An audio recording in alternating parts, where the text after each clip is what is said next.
Señor les bendiga.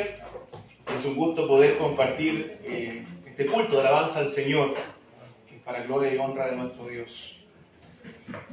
Vamos a abrir las Escrituras, bueno, hacer una oración primero y luego abrir las Escrituras en el libro de Ageo. Los que tienen una Biblia pueden abrirla en el libro de Ageo, capítulo 1.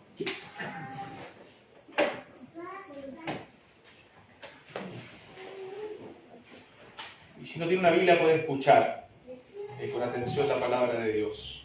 Vamos a hacer un alto a la lectura de la confesión el día de hoy para ver este pasaje de Ageo capítulo 1. Vamos a orar primero al Señor. Oremos. Amado Dios, Padre eterno, en el precioso nombre de nuestro Salvador Jesucristo, nos dirigimos, Dios, delante de su presencia para bendecir y exaltar su santo nombre.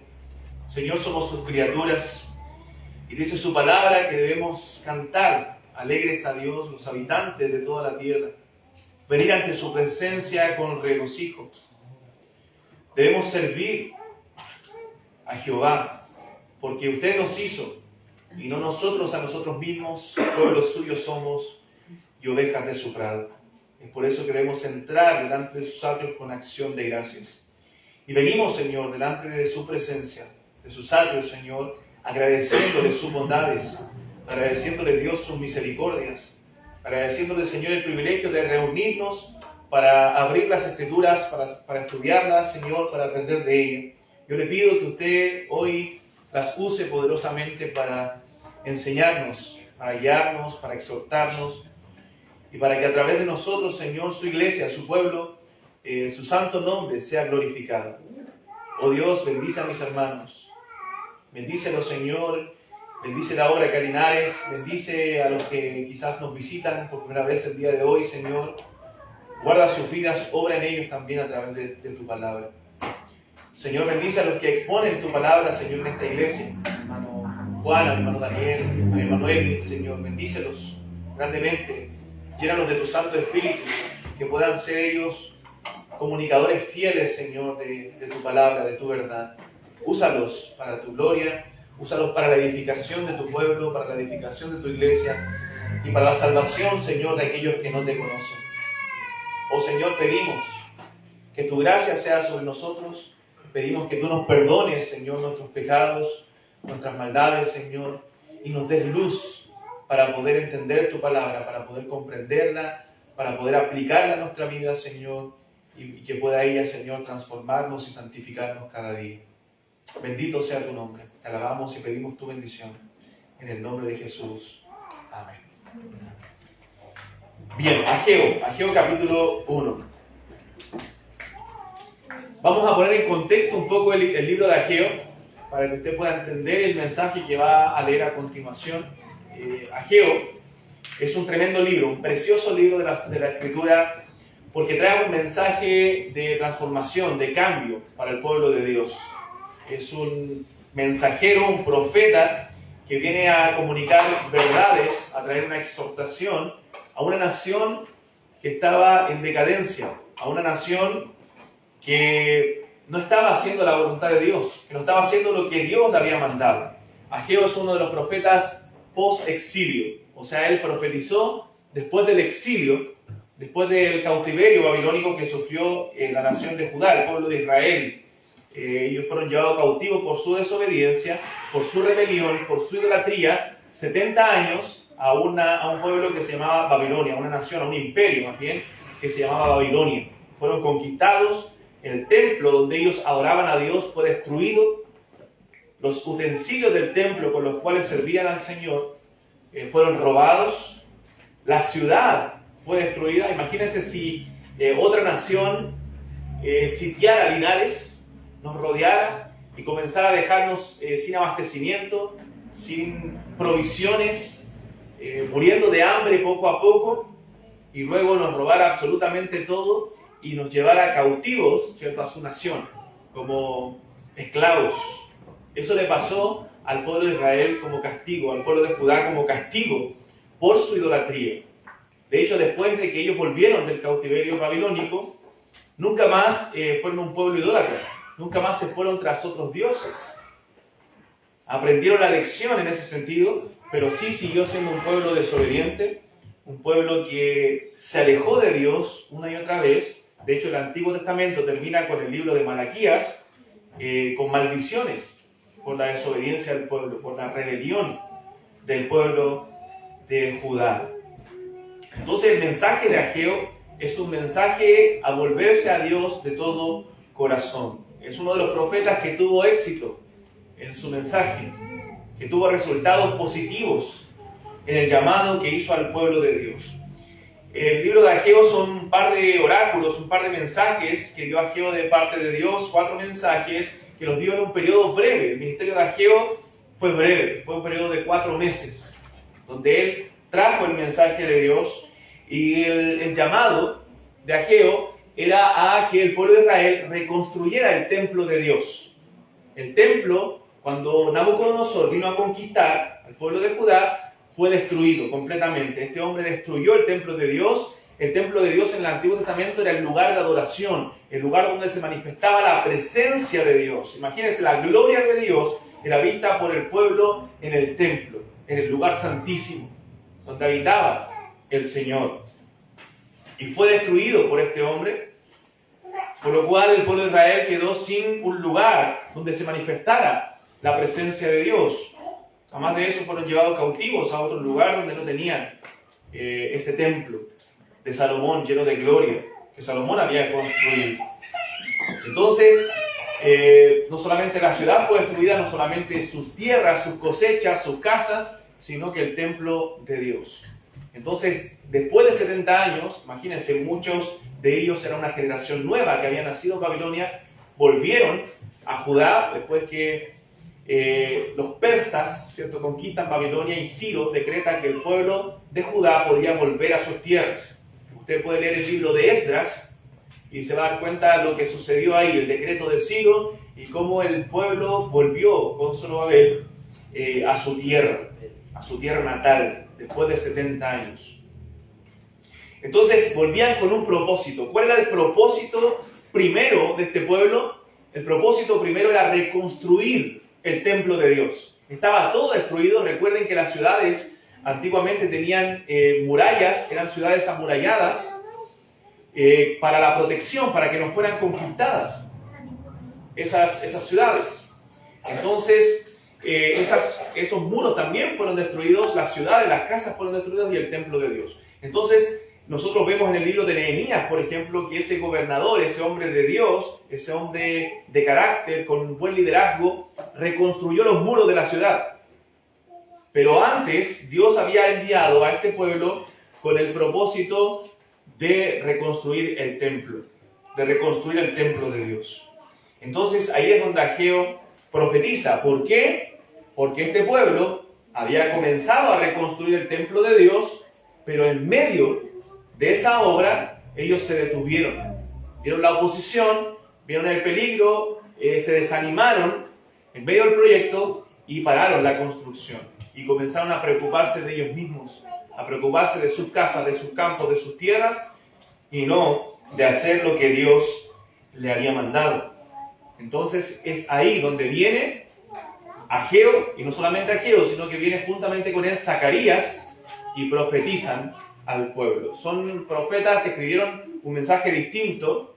Usted va a leer a Ageo y Zacarías y se va a dar cuenta que son mensajes distintos, pero profetizan, son contemporáneos, profetizan a la vez durante el estancamiento del pueblo y la reconstrucción del templo. Alrededor de 43.000 judíos volvieron del cautiverio babilónico con Zorobabel en su primer regreso a Judá. Y en el 7º mes del año primero se construyó un altar para adorar a Dios. Ya tenían un lugar donde podían hacer ciertos sacrificios, donde podían adorar a Dios. En el 2º año echaron los cimientos del templo. Esdras capítulo 3. Echaron los cimientos. ¿Y qué pasó? En ese momento había alegría por parte de la nueva generación que había nacido en Babilonia y que volvía a Jerusalén. Con ese propósito había alegría al echar los cimientos del templo. Estaban construyendo un lugar de adoración, pero también había tristeza porque los ancianos, los que se habían ido, imagínense, estuvieron 70 años allá, volvieron ya ancianos lloraban de tristeza al comparar los templos. Comparaban este templo que estaban construyendo con el antiguo templo glorioso de Salomón y no había comparación. Entonces lloraban de tristeza, unos de alegría y otros de tristeza, porque el templo no era el mismo, no tenía la misma gloria que antes. Vamos a leer, antes de leer Ageo 1, Esdras capítulo 4. Esdras capítulo 4. Estoy dándole el contexto del libro para que entremos de lleno en él. Esdras capítulo 4, versículo 24, y luego capítulo 5, verso 1 y 2. Esdras 4, 24. Dice: entonces cesó la obra de la casa de Dios, que estaba en Jerusalén, y quedó suspendida hasta el año segundo del reinado de Darío, rey de Persia. Capítulo 5. Se estancó la obra. Dejaron de construir, echaron los cimientos y ahí quedó la construcción del templo de Dios. Capítulo 5. Profetizaron Ageo y Zacarías, hijo de Ido, ambos profetas a los judíos que estaban en Judá y en Jerusalén, en el nombre del Dios de Israel, quien estaba sobre ellos. Entonces se levantaron Zorobabel, hijo de Salatiel, y Jesúa o Josué, hijo de Josadac, y comenzaron a reedificar la casa de Dios que estaba en Jerusalén, y con ellos los profetas de Dios que les ayudaban. Entonces ellos habían echado los cimientos del templo y luego se estancó, cesó la obra por 16 años. O sea, 16 años ellos estuvieron sin la presencia de Dios, sin ocuparse de las cosas de Dios, sin preocuparse de lo espiritual, sin preocuparse de lo verdaderamente importante, hasta que llegaron los profetas a traer este mensaje de parte de Dios. ¿Cuál fue el mensaje? Ageo capítulo 1, versículo 1 a 2. Ahora sí leemos y entramos de lleno a lo que tiene que decirnos el Señor. Dice la palabra, Ageo, capítulo 1, verso 1 al 11, 1 al 15. Dice: en el año segundo del rey Darío, en el mes sexto, en el primer día del mes, vino palabra de Jehová por medio del profeta Ageo a Zorobabel, hijo de Salatiel, gobernador de Judá, y a Josué, hijo de Josadac, sumo sacerdote, diciendo: así ha hablado Jehová de los ejércitos, diciendo: este pueblo dice, no ha llegado aún el tiempo de que la casa de Jehová sea reedificada. Entonces vino palabra de Jehová por medio del profeta Ageo, diciendo: es para vosotros tiempo, para vosotros de habitar vuestras casas artesonadas, y esta casa está desierta. Pues así ha dicho Jehová de los ejércitos: meditad bien sobre vuestros caminos, sembráis mucho y recogéis poco, coméis y no os saciáis, bebéis y no quedáis satisfechos, os vestís y no os calentáis, y el que trabaja jornal recibe su jornal en saco roto. Así ha dicho Jehová de los ejércitos: meditad sobre vuestros caminos, subid al monte y traed madera y reedificad la casa, y pondré en ella mi voluntad y seré glorificado, ha dicho Jehová. Buscáis mucho y halláis poco, y encerráis en casa, y yo lo disiparé en un soplo. ¿Por qué? Dice Jehová de los ejércitos: por cuanto mi casa está desierta y cada uno de vosotros corre a su propia casa. Por eso se detuvo de los cielos sobre vosotros la lluvia, y la tierra detuvo sus frutos, y llamé la sequía sobre esta tierra, y sobre los montes, sobre el trigo, sobre el vino, sobre el aceite, sobre todo lo que la tierra produce, sobre los hombres y sobre las bestias, y sobre todo trabajo de manos. Y oyó Zorobabel, hijo de Salatiel, y Josué, hijo de Josadac, sumo sacerdote, y todo el resto del pueblo, la voz de Jehová su Dios, y las palabras del profeta Ageo, como la había enviado Jehová su Dios, y temió el pueblo delante de Jehová. Entonces Ageo, enviado de Jehová, habló por mandato de Jehová al pueblo, diciendo: yo estoy con vosotros, dice Jehová, Y despertó Jehová el espíritu de Zorobabel, hijo de Salatiel, gobernador de Judá, y el espíritu de Josué, hijo de Josadac, sumo sacerdote, y el espíritu de todo el resto del pueblo. Y vinieron y trabajaron en la casa de Jehová de los ejércitos, su Dios, en el día 24 del mes sexto, en el segundo año del rey Darío. Entonces, como dije, Judá se había ido cautivo antes por sus corazones idólatras. Hoy volvían a su tierra, ya estaban 2 años ahí residiendo.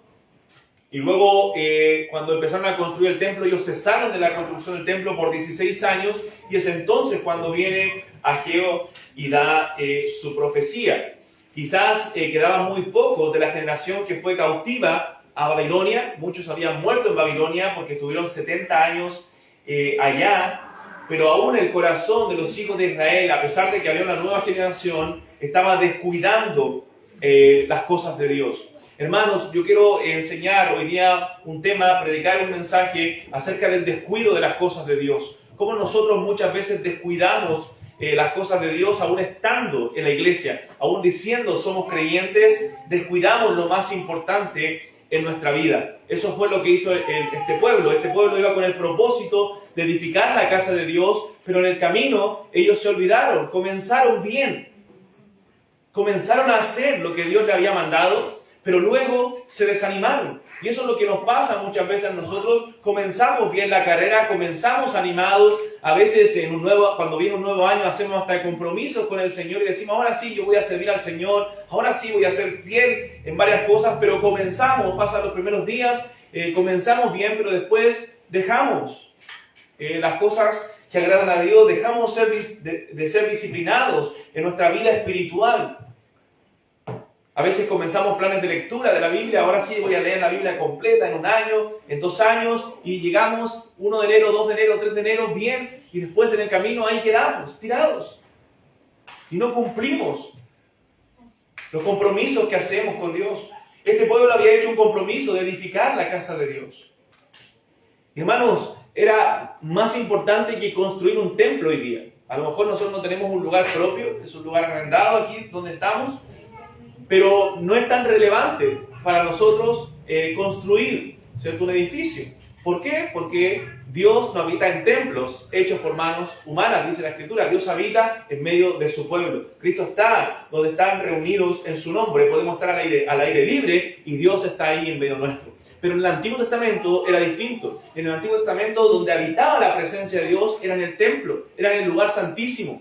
Entonces lo que estaba haciendo este pueblo al no construir la casa de Dios, es decir, somos creyentes, es decir, nosotros creemos en Dios, pero sin caminar con Dios. Es como muchas veces nos pasa a nosotros, decimos somos creyentes, amamos a Dios, pero no leemos la Biblia, no oramos, no caminamos con Él, no pasamos tiempo de calidad con el Señor, no pasamos tiempo a solas con Dios. Tú no puedes decir yo soy cristiano, amo a Dios, temo a Dios, creo en Cristo y no camino con Él. Es como decir yo soy casado con mi esposa y nunca hablo con ella. No nos dirigimos la palabra en casa, no dormimos juntos. ¿Se imagina? Decir estoy casado, pero no tener una vida matrimonial. Eso no es un matrimonio. Muchos cristianos dicen yo soy creyente porque simplemente vamos a la iglesia cada domingo. Eso no es ser un creyente. Un creyente verdadero, un discípulo del Señor es aquel que camina con Dios. Y hermanos, si algo le falta al cristianismo hoy día, es caminar con Dios. Si algo nos falta a cada uno de nosotros hoy día, es caminar más con el Señor. Y caminar más con el Señor significa tener comunión con Él. Es simple, es más simple de lo que nosotros nos imaginamos. Es caminar con Él, es leer su palabra, es estar en comunión con Él, es dejar que Él nos hable a través de su palabra y nosotros pasar tiempo de comunión con Él. Hermanos, hoy día nosotros podemos dar testimonio en nuestras propias vidas, podemos pasar horas viendo series, podemos pasar horas viendo partidos de fútbol, podemos pasar horas haciendo otras cosas, pero estamos 5 minutos orando y ya estamos cansados y ya nos estamos quedando dormidos. No podemos estar más de 5 minutos de rodillas en presencia de Dios. ¿Por qué pasa eso? Bueno, porque hay un descuido en nuestras prioridades. El templo de Dios en nuestro corazón no está construido, no está edificado como debiera. No está morando plenamente en nosotros la presencia de Dios. No estamos siendo llenos del Espíritu Santo. No estamos siendo llenos del poder de Dios en nuestra vida. ¿Por qué? Porque no caminamos con Él. Por nuestra falta de comunión con Él. Hermanos, una pregunta: ¿es Dios lo primero en nuestra vida? ¿Es Dios lo más importante en nuestra vida? ¿Es Dios nuestro primer amor? ¿Nuestro primer y gran amor? ¿O simplemente es parte de nuestra vida? El venir a la iglesia, el orar 5 minutos al día, el leer unos versículos de la Biblia, ¿es parte de nuestra rutina como cristianos? ¿O realmente pasamos tiempo con el Señor?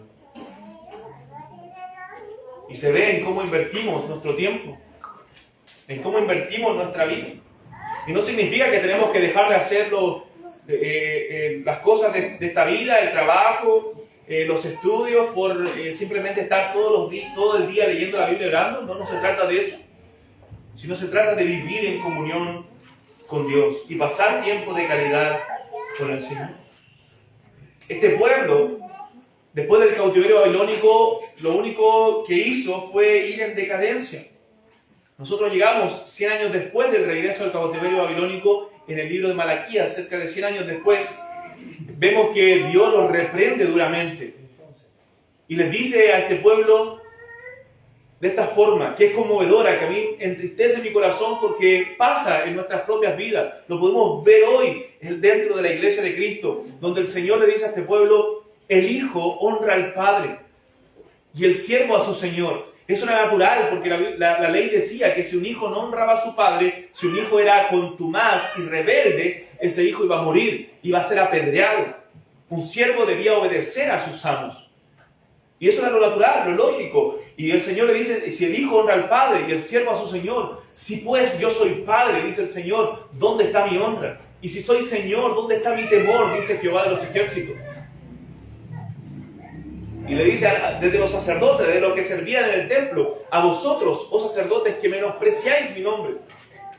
Y más encima, los sacerdotes decían: ¿en qué te hemos menospreciado? ¿Dónde? Si estamos sirviendo. Es como cuando decimos: ¿dónde te estoy desobedeciendo si yo estoy yendo a la iglesia? No, es que no basta con eso. No basta con que le entreguemos una parte de nuestra vida al Señor. Es todo o es nada, hermanos. Es todo o nada. ¿Qué le dice el Señor ahí al pueblo en Malaquías? ¿En qué me menosprecian? Bueno, en que ofrecen sobre mi altar pan inmundo. Note, no habían dejado de ofrecer pan. Seguían ofreciendo los mismos sacrificios, pero era pan inmundo. Y cuando ofrecen, le dice el Señor, el animal cojo, el ciego, ¿no es malo? ¿Cómo debía ser el animal? El animal que ofrecían para el sacrificio debía ser perfecto. ¿Y estaban ofreciendo? Sí, pero el cojo, el ciego, el dañado, las sobras, lo que les sobraba, lo ofrecían al Señor. Y le dice el Señor ahí: preséntalo pues a tu príncipe. ¿Acaso se agradará de ti o le serás acepto? Presenta eso, lo malo, en las cosas que el mundo te exige, en tu trabajo, en los estudios, presenta lo malo. ¿Acaso se van a agradar de ti? ¿Te van a dejar? Pero ¿por qué al Señor le presentamos lo malo? Las obras de nuestra vida, cuando Él merece lo mejor, hermanos. Cuando Israel fue llevado cautivo a Babilonia, Jeremías, en los primeros capítulos, les profetiza y les habla de la condición en que ellos se encontraban. Quizás la peor condición del pueblo de la historia. Un pueblo idólatra, un pueblo que no había aprendido. Recuerde que el reino de Israel se había dividido en dos, en el reino del norte y el reino del sur. El reino del norte estaba constituido por las 10 tribus, donde estaban los reyes de Israel, que fueron todos malvados. Y 100 años antes del cautiverio babilónico, ese pueblo había sido conquistado por los asirios. Había sido destruido, se habían esparcido, habían desaparecido otros pueblos, vinieron a habitar ahí Samaria y todo ese reino. ¿Por qué? Dios le dice: porque ellos habían fornicado con los ídolos. Se habían ido tras otros dioses. ¿Y qué le dice Dios a este pueblo advirtiéndole? Ustedes tienen el ejemplo del reino del norte. Cómo ellos se desviaron tras otros dioses. Aprendan de eso y no se vayan tras otros dioses como ellos. Y aún así no aprendieron. Aún así no aprendieron. Lea los primeros capítulos de Jeremías y se va a dar cuenta. Cómo Jeremías les advierte Pero ellos estaban endurecidos y ellos dicen, qué bueno nos ha dado Dios, estamos mejor sin Dios. Ellos solamente querían beneficios de Dios, pero no querían servir a Dios realmente. Dios le dice algo conmovedor en el capítulo 2 de Jeremías. Le dice, qué maldad hallaron en mí vuestros padres que se alejaron de mí. Qué maldad. Dios le está diciendo, ¿hallaron algo malo en mí que se alejaron? Es como decir, hermano, ¿por qué te estás alejando de mí? ¿Acaso te hice algo malo? ¿Te caí mal? ¿Tuve alguna actitud fea contigo? ¿Que te has alejado de mí? ¿Que ya no me hablas? ¿Que ya no me llamas? Bueno, Dios le estaba diciendo, ¿hallaron algo malo en mí, sus padres que se alejaron de mí? Hermanos, ¿acaso hemos recibido algo malo de Dios? ¿Acaso Dios nos ha decepcionado alguna vez? Para algunos días de nuestra vida no hablarle, no comunicarnos con Él en oración, no arrodillarnos delante de su presencia, no adorarle, no darle gracias por lo que Él es y nos ha dado en esta vida.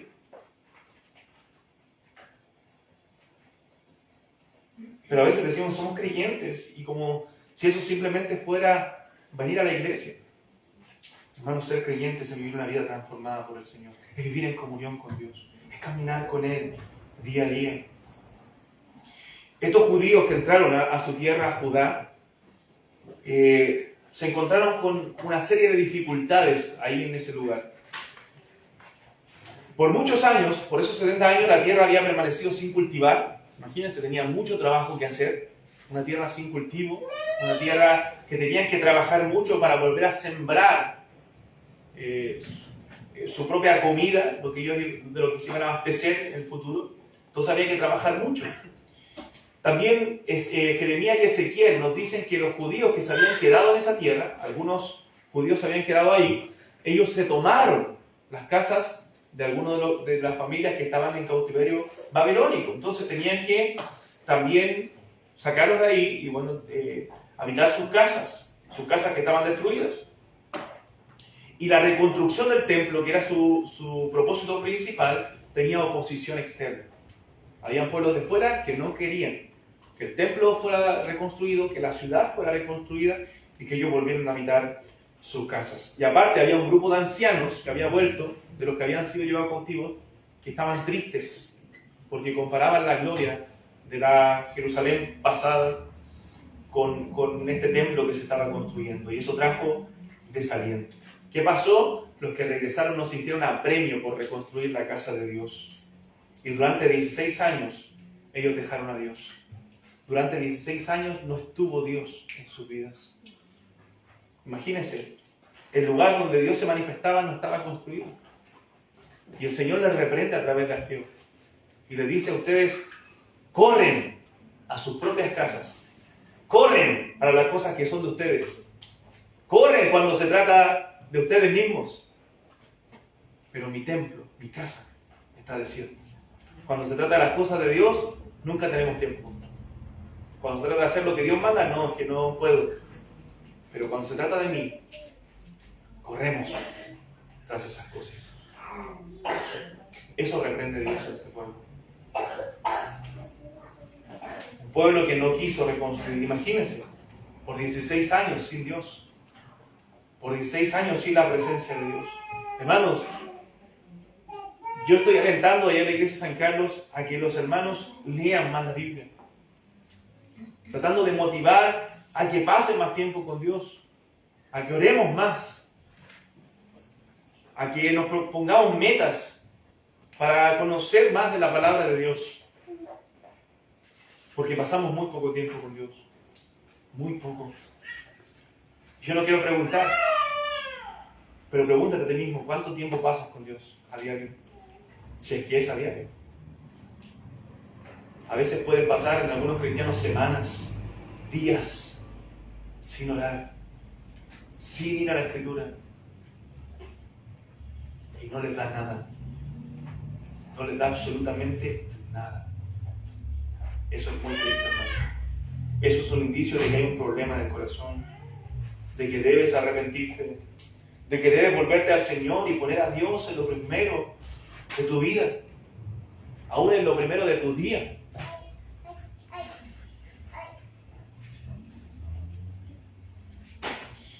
Entonces las prioridades erradas de esta nación la condujeron al fracaso espiritual y al fracaso en sus propias vidas. A veces, ¿por qué fracasamos en nuestras propias vidas, hermanos? Porque Dios no está en nuestros planes. Dios no está en nuestros planes. ¿Qué pasaba? ¿Qué le dice el Señor aquí en Ageo? Ustedes siembran mucho, están trabajando mucho, están desgastándose en su propia tierra, pero cosechan poco. Eso le dice en el verso 6. Mira, el verso 6 dice: sembráis mucho y recogéis poco. Coméis y no os saciáis.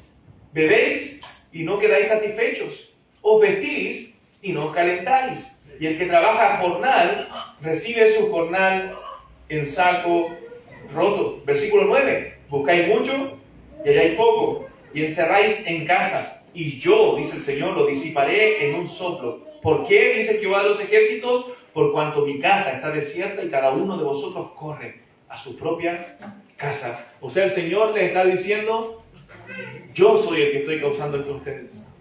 Trabajen, desgástense en sus propias vidas, pero van a cosechar poco. Busquen mucho, pero van a hallar poco. Su jornal lo van a recibir como en saco roto.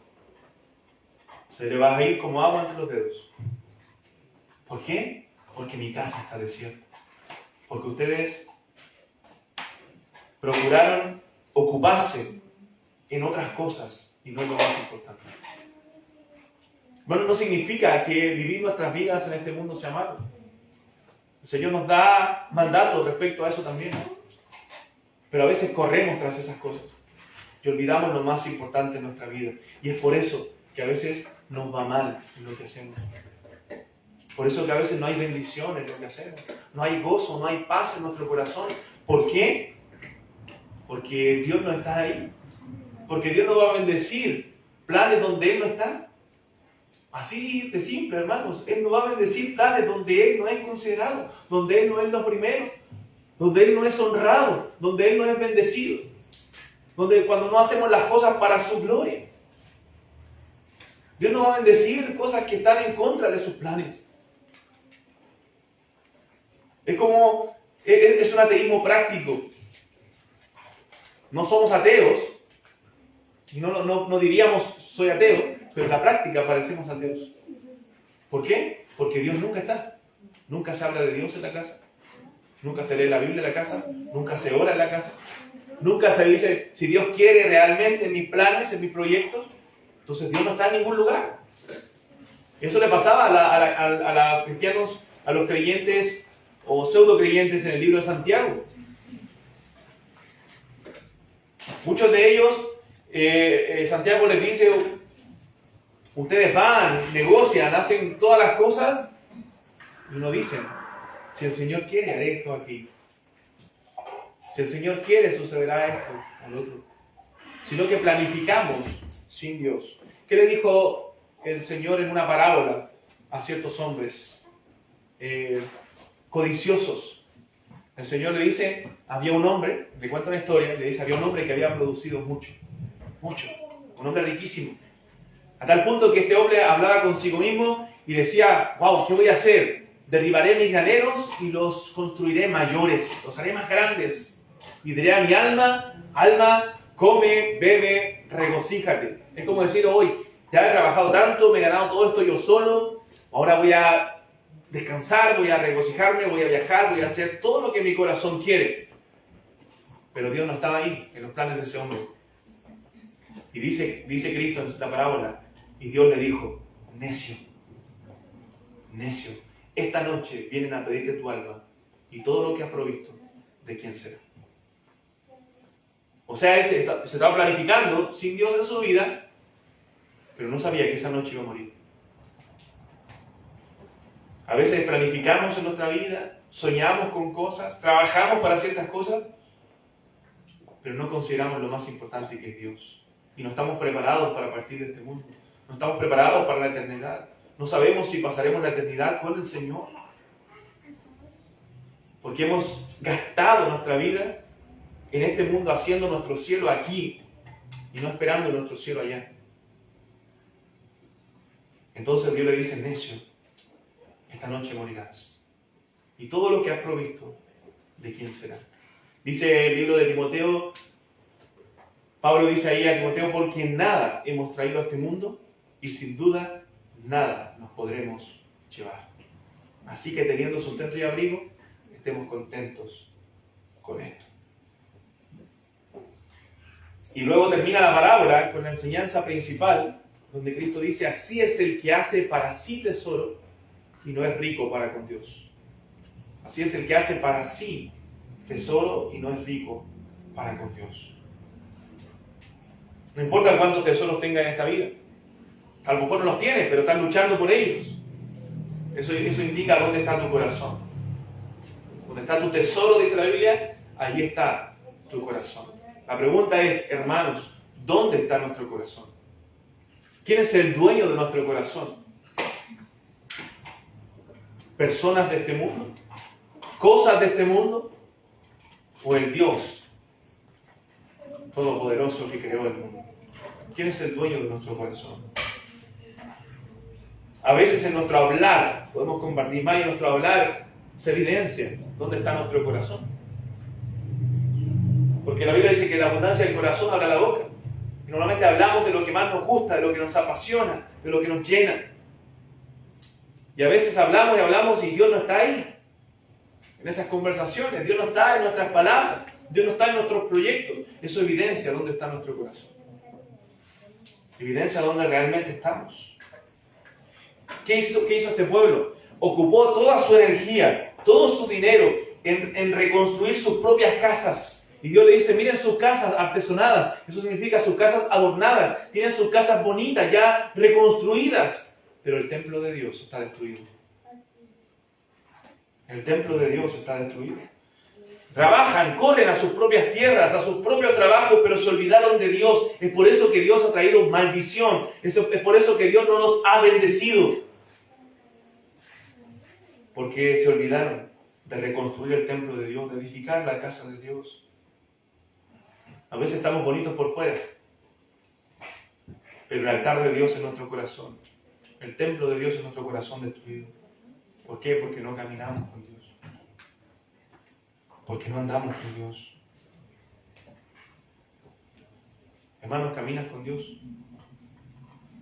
La Biblia habla de muchos hombres, sobre todo en el Antiguo Testamento, que caminaron con Dios. Y no caminó con Dios. Noé fue perfecto en sus caminos. David fue un hombre conforme al corazón de Dios. Moisés, un hombre de Dios con quien hablaba cara a cara. Y así, en Hebreos 11 nos habla de muchos hombres que por la fe conquistaron reinos, taparon boca de leones. Caminaron con Dios. ¿Caminamos nosotros con Dios? Yo me hago esa misma pregunta en este mismo instante. ¿Caminamos con Dios, hermanos?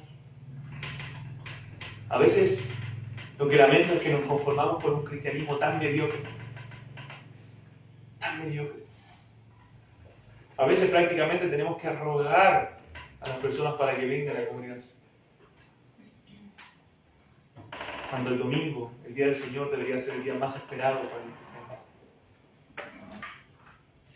Pero hoy día hay que rogarles para que se congreguen. Eso habla de nuestro cristianismo. De los bajos que están los estándares de la fe hoy día. Es por eso que debemos orar al Señor para que nos despierte con su palabra. Porque lo único que puede despertar a un hombre, a un creyente, es la palabra de Dios. Lo único que puede traer a los muertos a la vida es la palabra de Dios. Entonces este pueblo comenzó a desanimarse. Las cosas externas comenzaron a desanimarlo. Las prioridades de su vida cambiaron, pararon la obra, la paralizaron. Se dejaron desanimar por factores externos. Y por 16 años estuvieron sin la presencia de Dios. Hermanos, no importa, como decía al principio, cómo comenzamos nosotros la carrera. Lo que importa es cómo terminamos la carrera. No importa que tú comiences bien la carrera. Muchos creyentes dicen, no, yo cuando comencé en la iglesia, yo iba a misiones, yo servía, yo evangelizaba, yo hacía esto, hacía lo otro. Pero ¿qué importa si hacías eso si hoy no lo haces? ¿Qué importa que hacías todo eso si hoy no sirves a Dios? Hermano, en mi vida como ministerio, como pastor, estos 10 años he escuchado a muchas personas que dicen eso. No, yo tengo un testimonio tan lindo de cómo trajo el Señor y hoy no se está congregando. Dios hizo tal cosa en mi vida y hoy no están sirviendo al Señor. Yo hacía esto, yo vivía esto. Yo no puedo vivir de glorias pasadas. No importa cómo tú comenzaste la carrera. Lo que importa es cómo terminas la carrera. Es por eso que debes seguir adelante. Como decía el hermano Juan, citando Hebreos 12, puesto los ojos en Jesús. Después de Hebreos 11, la Escritura dice, por tanto nosotros también tenemos una responsabilidad delante de Dios. También tenemos una carrera que correr al igual que esos hombres de fe. Teniendo tan grande un testigo, dice, despojémonos del pecado. Así se corre la carrera. Tú no puedes ir a una carrera de velocidad, a una maratón. No puedes ir con peso, con ropa pesada.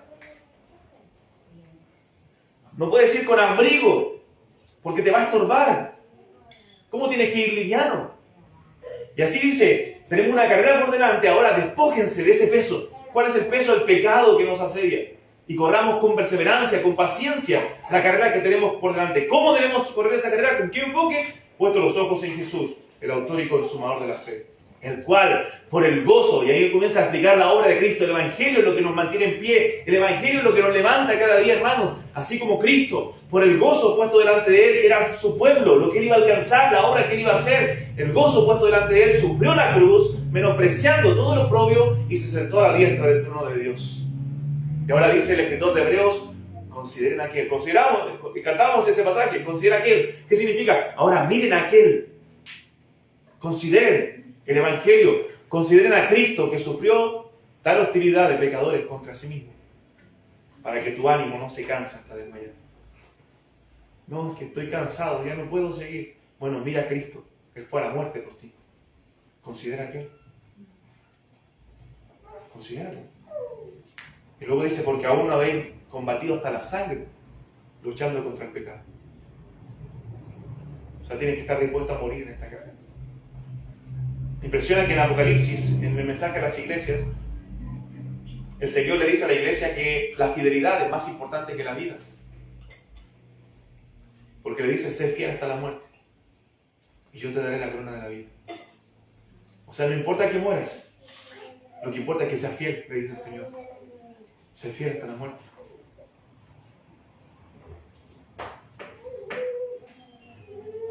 Hermanos, la Biblia dice que debemos ser fieles. Dice Pablo a los Corintios, así pues tengan los hombres, Corintios 4, por administradores de Cristo, por servidores de Cristo y administradores de los misterios de Dios. Ahora bien, dice, se requiere, se demanda de los administradores, de estos servidores de Cristo, que cada uno se haya hallado fiel. Fiel. Fidelidad. Lo que has oído de Pablo dijo de mí ante muchos testigos, esto encarga a hombres fieles, que sean idóneos para enseñar también a otros. Fidelidad es lo que debe caracterizar al cristiano, al discípulo. Ser fieles al Señor, al cual nosotros servimos. Ser leales. Caminar con Él, andar con Él, seguir su ejemplo, seguir sus pisadas. Hermanos, uno de los problemas de la iglesia hoy día es que vivimos vidas mundanas. Vidas mundanas. Y tú quizás dices, no, que yo no vivo en pecados groseros como los del mundo. No me estoy refiriendo a pecados groseros. Me refiero a vidas mundanas, a vidas apegadas a este mundo. Vidas que aman este mundo. Vidas que quieren estar aquí y hacer su cielo aquí. Hermanos, cuando la Escritura dice que nuestra ciudadanía no está en esta tierra, sino allá arriba, en el cielo, donde esperamos a nuestro Salvador. Pero hoy día nuestro corazón está pegado a las cosas de este mundo, sin necesariamente vivir en pecado escandaloso. Nos conformamos con vivir vidas morales, vidas correctas, pero no vivir vidas para Dios, vidas apasionadas por Dios.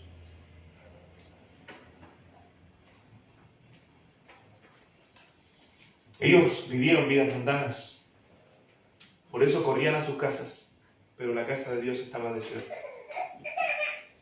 Era la condición de este pueblo, de Judá. Un pueblo centrado en sí mismo, dejaron a Dios de lado y comenzaron a construir sus propias vidas.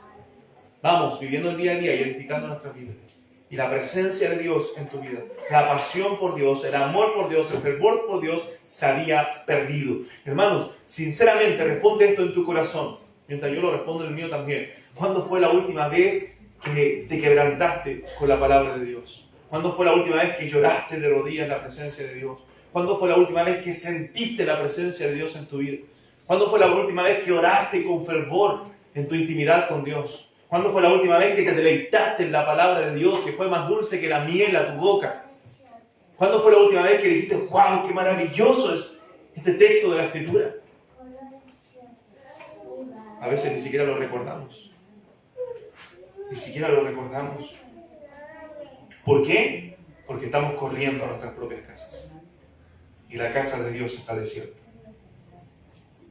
La casa de Dios está desierta.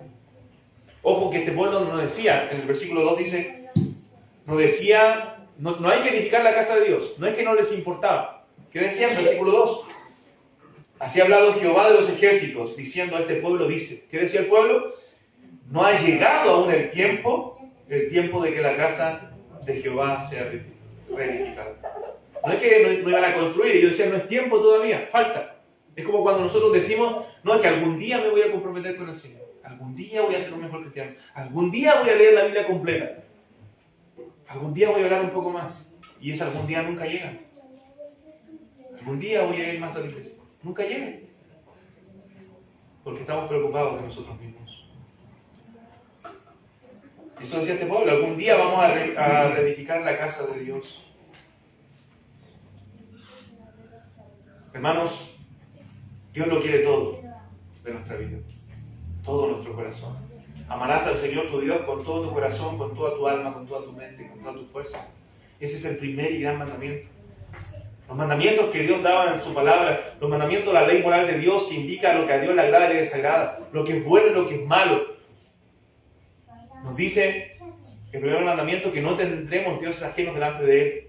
Eso implica muchas cosas. Que no nos inclinaremos ante otros dioses, que no tomaremos el nombre de Dios en vano, que nos acordemos del día del Señor para santificarlo. Esos mandamientos, esos 4, se resumen en amar a Dios con todo el corazón, con toda tu alma, con toda tu mente, con todas tus fuerzas, con todo tu ser. Pero a veces estamos demasiado ocupados en nosotros mismos. Estamos demasiado ocupados en cultivar nuestras tierras, en saciarnos. Pero bebemos mucho y no saciamos. Comemos mucho y no estamos satisfechos. Todo Dios lo disipa por nuestro egoísmo. Porque Dios no bendice los proyectos donde Él no está. ¿Cuál es el llamado de Dios a este pueblo? ¿Cuál es la exhortación? Mediten sobre sus caminos. Mira verso 5. Dice, pues así ha dicho Jehová de los ejércitos, meditad bien sobre vuestros caminos. Versículo 7, así ha dicho Jehová de los ejércitos, meditad sobre vuestros caminos. Hermanos, Dios en muchos pasajes de la Escritura nos llama a meditar sobre nuestros caminos, a examinarnos. A veces no nos examinamos. Estamos tan ocupados, tan divertidos. Hoy ya estamos en el tiempo de la entretención, donde todos lo único que quieren hacer es entretenerse. El celular, ¿qué nos hace? Nos buscan algún entretenimiento para que estemos ocupados. Tenemos un tiempo libre y queremos entretenernos, pero se ha perdido la meditación, el examinarnos, la meditación en la palabra de Dios, en la contemplación de la gloria de Dios, el pensar en cómo estamos con Dios, el pensar en nuestra comunión con Dios. Hoy día tenemos gente que no piensa, que no se detiene, que corre en esta vida, pero no piensa en Dios. No piensa en su propia vida, no piensa en su alma, no piensa en lo eterno. Una generación inmadura. Y cuando nos examinamos nuestros propios ojos. Que no estoy tan mal. No, así no es tan malo. Y nos justificamos. Pero la Biblia no nos llama a examinarnos bajo nuestra propia mirada. Nos llama a examinarnos a la luz de la palabra de Dios. ¿Qué dice la Escritura? ¿Qué dice Dios? Nosotros debemos reprender nuestra vida, nuestros pecados con la palabra de Dios, hermanos. ¿Qué quiere decir el Señor? El Señor dice, mediten sobre sus caminos. Y decir, como el salmista en el Salmo 139, que debe ser nuestra oración, examíname, oh Dios. Examíname, oh Dios. Pruébame y conoce mi corazón, dice el salmista. Aún esos caminos que aún yo no conozco, hermanos, hay cosas en mi corazón que a veces aparecen que yo desconocía. Así también en tu corazón. Bueno, el salmista incluso dijo, líbrame de aquellos pecados que me son ocultos. Examíname, oh Dios, debe ser nuestra oración, y pruébame, y ve si hay en mi camino de perversidad, y guíame por el camino eterno, guíame por el camino recto, guíame por el camino de tu salvación, guíame por el camino que lleva a tu gloria, que me lleva a pensar en ti. Pero Dios, examíname, conóceme, y saca lo malo de mí. En el libro de Lamentaciones, donde Jeremías ve la condición de la nación de Israel cuando ellos fueron cautivos en Babilonia, y Jeremías le dice: escudriñemos nuestros caminos, el Señor a través de Jeremías, y volvámonos al Señor, volvámonos a Jehová, levantemos nuestras manos al Dios de los cielos, porque hemos pecado, nos hemos rebelado nosotros. Hermanos, a veces Dios no nos escucha porque no nos hemos humillado delante de su presencia. ¿Qué dice la Escritura? El Señor dijo: si se humillare mi pueblo, sobre el cual mi nombre es invocado, y oraren y buscaren mi rostro y se convirtieren de sus malos caminos, entonces yo iré desde el cielo. Pero antes no, porque hay orgullo, hay rebelión, hay pecado no confesado en nuestras vidas, hermano. Hoy día la iglesia no necesita entretenimiento, la iglesia necesita arrepentimiento. Arrepentimiento, doblar sus rodillas. Ellos estaban adorando a un ídolo llamado ellos mismos. Ya no estaban adorando a Baal, a Moloch, estaban adorándose ellos mismos. Dios dejó de ser lo primero en sus vidas. ¿Recuerda el mensaje a las iglesias de Apocalipsis? ¿Qué Dios le dice a la iglesia de la Odisea? A la que le da un juicio más severo.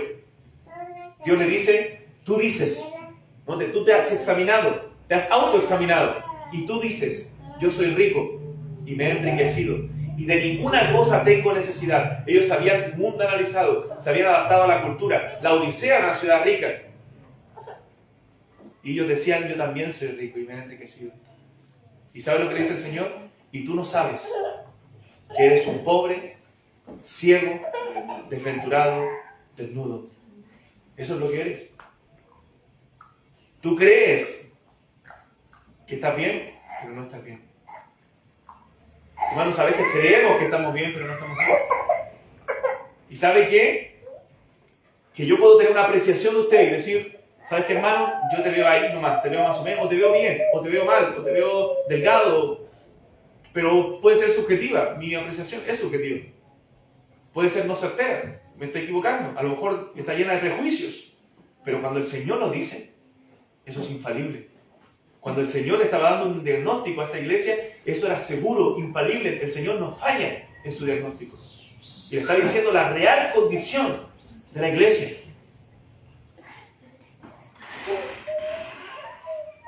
Entonces ellos debían ver que estaban pobres y desventurados. Hermanos, si no reconocemos nuestra condición, entonces nunca veremos la presencia de Dios en nuestra vida. ¿Puedes decir que la presencia de Dios mora con poder en ti? Este pueblo corría tras el sueño americano, pero estaban viviendo una pesadilla. Sembraban mucho, pero cosechaban poco. Trabajaban y trabajaban, pero no veían nada. ¿Cuál era el enfoque correcto para ir terminando ya? Versículo 8. Dice: suban al monte, subid al monte, y traed madera, y reedificar la casa, y pondré en ella mi voluntad, y seré glorificado, ha dicho Jehová. Vayan, preocúpense de lo más importante, dejen lo que están haciendo, y vayan y reconstruyan el templo de Dios. Verso 10. Dice: por eso se detuvo de los cielos sobre vosotros la lluvia, y la tierra detuvo sus frutos, y llamé la sequía sobre esta tierra, y sobre los montes, sobre el trigo, sobre el vino, sobre el aceite, sobre todo lo que la tierra produce, sobre los hombres y sobre las bestias y sobre todo trabajo de manos. Dios había llamado a la sequía en todo. Dios había hecho que su trabajo fuera infructífero, porque cada uno corría a su propia casa, pero la casa de Dios estaba desierta. Ahora el Señor dice: vayan, busquen madera y reconstruyan la casa de Dios. Hermanos, determinación, decisiones reales, no emocionalismo momentáneo. No decir ahora sí, lo voy a hacer, y después se me pasa el ánimo, se me pasan las ganas y sigo igual mi vida. Mi condición y sin leer la Biblia, sin caminar con Dios en todo el año. A veces tomamos decisiones, ¿cierto?, a fin de año y decimos, ahora sí voy a servir al Señor, y no lo hacemos. Pasan los días, pasa enero y duramos hasta enero. Y después nada, emocionalismo. No, decisiones reales. Vayan y háganlo. Dejen lo que estaban haciendo y comiencen a servir a Dios. Y cuando ustedes lo hagan, yo voy a manifestar mi gloria. Mi nombre habitará ahí en medio de ustedes, dice el Señor. La gloria de Dios se manifestará. Porque todo fue creado por medio de Él y para Él. Entonces la palabra de Dios vino y confrontó al pueblo. ¿Y qué hizo la palabra? Hermanos, gloria a Dios por esto. Despertó los corazones. Y eso es lo que oramos, lo que deseamos, que Dios despierte en nuestros corazones. Versículo 12. Y oyó Zorobabel, hijo de Salatiel, y Josué, hijo de Josadar, sumo sacerdote, y todo el resto del pueblo, la voz de Jehová su Dios, y las palabras del profeta Ageo, como le había enviado Jehová su Dios, y temió el pueblo delante de Jehová. Entonces Ageo, enviado de Jehová, habló por mandato de Jehová al pueblo, diciendo, yo estoy con vosotros, dice Jehová. Versículo 14. Y despertó Jehová el espíritu de Zorobabel, hijo de Salatiel, gobernador de Judá, y el espíritu de Josué, hijo de Josadar, sumo sacerdote, y el espíritu de todo el resto del pueblo, y vinieron y trabajaron en la casa de Jehová de los ejércitos, su Dios. Dios despertó con su pueblo. Dios despierta también nuestros corazones, hermanos. ¿Es Dios lo primero en tu vida? ¿Es Dios lo más importante en tu vida? ¿Es Dios tu prioridad? ¿Estás construyendo la casa de Dios en tu vida o estás construyendo tu propia casa? ¿Para quién vives? ¿Para quién vives? ¿Cuáles son tus prioridades? ¿En qué más piensas? ¿En qué más inviertes tiempo?